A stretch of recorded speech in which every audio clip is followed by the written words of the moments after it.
ایمان اتنی بڑی دولت ہے کہ یہ یقین نصیب ہو جائے انسان کو تو یہ دنیا میں بھی اور آخرت میں بھی ہر موقع پر فائدہ دینے والا ہے۔ اس کے لیے اللہ تعالیٰ نے حضرات انبیاء کرام کے قصوں کو ذکر کیا کہ دیکھو ابراہیم علیہ السلام کو ایک مضبوط بادشاہت اور قوم اور ایک بادشاہ کی طرف بھیجا۔ نمرود جس کا نظام اتنا مضبوط کہ وہ اپنی خدائی کا دعویٰ کرتا تھا، ان کی ہدایت کے لیے اللہ بھی کتنے رحم کرنے والے ہیں، کتنے حلیم ہیں کہ قوموں کو ان کے کفر پر ہلاک نہیں کرتے تھے بلکہ نبیوں کو بھیج کر نبیوں کی کو محنت کا مکلف بنا کر اور ان کی محنت کے ذریعے حجت قائم کر کے پھر اللہ تعالیٰ کا فیصلہ اترتا تھا۔ اب نمرود ظلم کر رہا ہے، اللہ کے بندوں اور بندیوں کو اپنے سامنے جھکا رہا ہے، لیکن اللہ نے ابراہیم علیہ السلام کو نبی اور رسول بنا کر بھیجا اور ان کو اپنی دوستی خلت والا مرتبہ عطا فرمایا، خلیل اللہ، اور ابراہیم علیہ السلام دعوت دے رہے ہیں۔ اور پھر جو واقعہ ہوا کہ یہ دعوت ایسا امر ہے کہ اس دعوت کی وجہ سے، کیونکہ یہ معاشرے کے خلاف ہوتی ہے، اس دعوت کی وجہ سے معاشرہ اور ساری قوم مخالفت میں آ جاتی ہے، اور پھر اللہ کی مدد نبی کے ساتھ، تو ابراہیم علیہ السلام کے لیے انہوں نے ایک وادی کو ایندھن سے بھرا اور جب اس کو آگ جلائی تو آگ کا ایک سمندر تھا اور اونچی جگہ سے منجنیق کے ذریعے ابراہیم علیہ السلام کو اس میں ڈالنا چاہا۔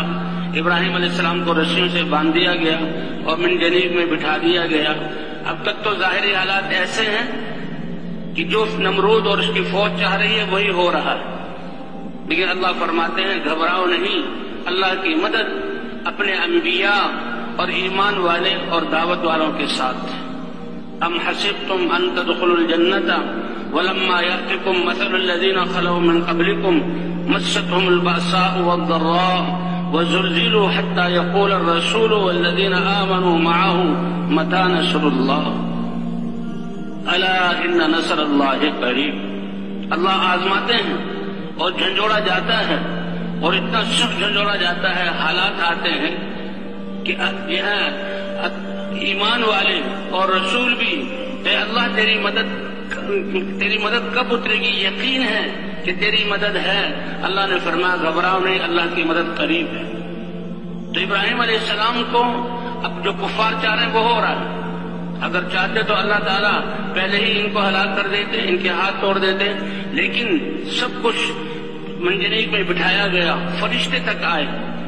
اور ابراہیم علیہ السلام نے کہا ابراہیم یہ فرشتے اللہ نے بھیجے ہیں، کہا اگر اللہ نے تمہیں حکم دیا ہے وہ تو اللہ کا امر پورا کرو، اس میں کیا کہہ سکتا ہوں، اور اگر اللہ نے تمہیں حکم نہیں دیا تو آخری کلام حسبی اللہ نعم الوکیل، کہ میرے لیے میرا اللہ کافی ہے۔ فرمایا یہ یقین ہے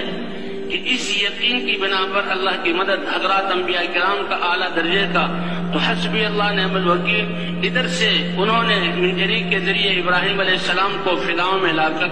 آگ میں اتارا، ادھر اللہ کا حکم آیا کہ براہ راست اللہ نے حکم دیا یا نار کونی بردا و سلاما علی ابراہیم، اے آگ جو اللہ کی مخلوق ہے تم ابراہیم علیہ السلام کے لیے ٹھنڈی اور سلامتی والی ہو جاؤ۔ کہ آگ ایک ہی وقت میں